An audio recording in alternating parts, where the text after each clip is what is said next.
মই ভ্ৰাম্যমান সম্পৰ্কে মোৰ মন্তব্য নিষ্প্ৰয়োজন। মই মন্তব্য নকৰোঁ সাধাৰণতে। মই কোনো ধৰণৰ মন্তব্য ভ্ৰাম্যমানৰ সম্পৰ্কত মই কৰিবলৈ নিবিচাৰোঁ। এইকাৰণে নিবিচাৰোঁ, আপুনি ৰেলত উঠি পাইছে ৰেলগাড়ীখন কিহত যায়, কিহৰ ওপৰত চলে? ৰেল লাইনৰ কেইটা ৰেল লাইন? 3ডাল না 2ডাল? সেই 2ডাল আপুনি থিয় হৈ মাজত থিয় হৈ লগা দেখিছে নেকি কেতিয়াবা? দেখা নাইতো, চিয়'ৰ ময়ো দেখা নাই।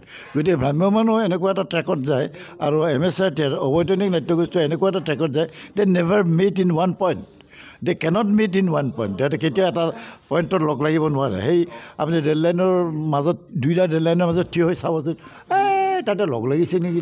কিন্তু গৈ আছে চাওঁচোন কিবা ক'ত লগ লাগিছে। আপুনি গৈ শেষ কৰিব, কিন্তু ৰেল লাইন 2ডাল লগ নালাগে। গতিকে ভ্ৰাম্যমান ইজ লাইক ডেট। ভ্ৰাম্যমানে অসমৰ কলা সংস্কৃতিক কি ধৰণে যোগাত্মক কাম কৰিছে এইটো আপোনালোকে বিশ্লেষণ কৰিছে। আপোনাৰ পঢ়া শুনা কৰা মানুহ, আপোনালোকে নাটকো পঢ়ে, সাহিত্যও পঢ়ে, বাতৰি কাকত পঢ়ে, আপোনালোকে মিডিয়াৰ নিচিনা এটা অনুষ্ঠানত আপোনালোক জড়িত হৈ আছে। গতিকে ভাল বেয়া নিদৰ্শন দেখুৱাবলৈ আপোনালোকৰ দায়িত্ব বহুত। গতিকে কোনটো ভাল কোনটো বেয়া আপোনালোকে উঠি বাঢ়ি যোৱা কাম কোনো কৰিলে ভাল নহ'ব।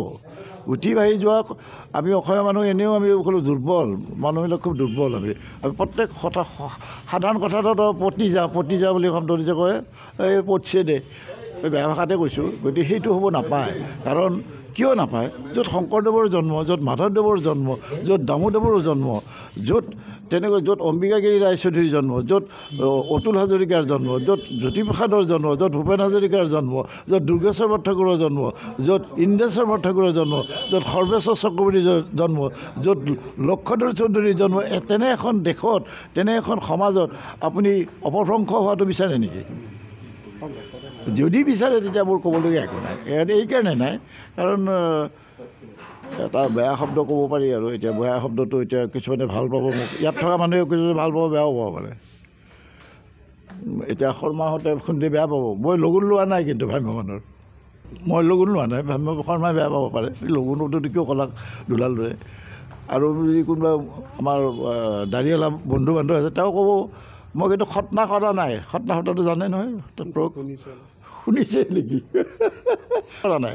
এতিয়া মুছলমান বন্ধু এজনে তেনেকৈ ক'ব, আৰু খ্ৰীষ্টান বন্ধু এজনেও মই বেপটাইজড হোৱা নাই। ক'ত বেপটাইজ হ'ব? ভ্ৰাম্যমানত বেপটাইজড হোৱা নাই।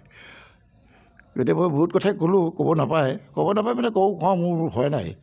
এতিয়া মই ৰতন লকৰৰ পিছত দৌৰাত নাই, আৰু ঐশ্বৰ লকৰৰ পিছতো দৌৰাত নাই, আৰু তেওঁৰ ভায়েক কোন আছিল? আৱাহন্তীয়াটো কৃষ্ণ ৰয়। কাৰো পিছত ধৰা নাই, কাৰণ তেওঁলোকৰতো ৰূপ সলনি হৈয়ে আছে দেখোন। যোৱাকালিলৈ বুলি দেখোন ভালেই আছিল। য'ত ভৱেন শইকীয়াৰ নিচিনা মানুহ লগুণ ললাক, য'ত অৰুণ শৰ্মাৰ নিচিনা মানুহ লগুণ ললাক, য'ত কুলদা ভট্ট সিদিনা মৰি গৈছে তেওঁ লগুণ ললাক।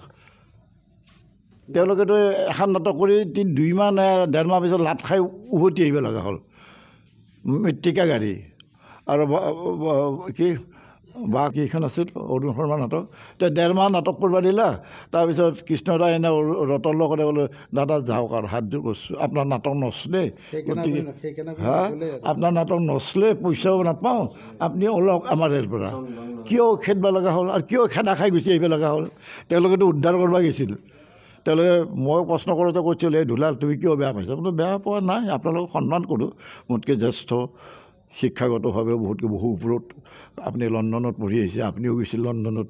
গতিকে মইতো এই দিল্লীতহে পঢ়া, আৰু মইতো আৰু বাহিৰত দেখাই নাই। কিন্তু আপোনালোকে গৈছিল, কি উত্তৰণ ঘটাব গ'ল? কি উত্তৰণ ঘটালে? আপোনাৰ 1.5 মাহ পাছত দেখোন আপোনালোকে লাট খাই ওলাই আহিব লগা হ'ল। কোনোবা বেয়া, কোনোবা একদম বেয়া, গল্টা মাৰি দিয়াৰ নিচিনাই হ'লতো। তেওঁলোকতো মহা অসমৰ নাট্যকাৰ, সভাপতি, বহুত কিবাকিবি। মই নহয়, মই জানো। মই পাঠশালাত গৈ ভ্ৰাম্যমান সম্পৰ্কে শিকিবলগীয়া মোৰ একো নাই। ভ্ৰাম্যমানৰ যে সেই জেক নাইফ ষ্টেজ আৰু যে পুছ এণ্ড ডেছ ষ্টেজখন, সেইখন আমাৰ ঐশ্বৰ লকৰে কৰা নাই, সেইখন ইটালীত 1600-1700 শতিকাতে হৈছে। মোক আৰু তোমাক আভুৱা ভৰিব পাৰে তেওঁলোকে ইয়াতে প্ৰথম হোৱা বুলি। নাই হোৱা বাপু, সেইবিলাক পঢ়িলেই ইতিহাস পঢ়িলে গম পাব যে ইটালী দেখোন কেতিয়াবাই হৈছিল দেখোন।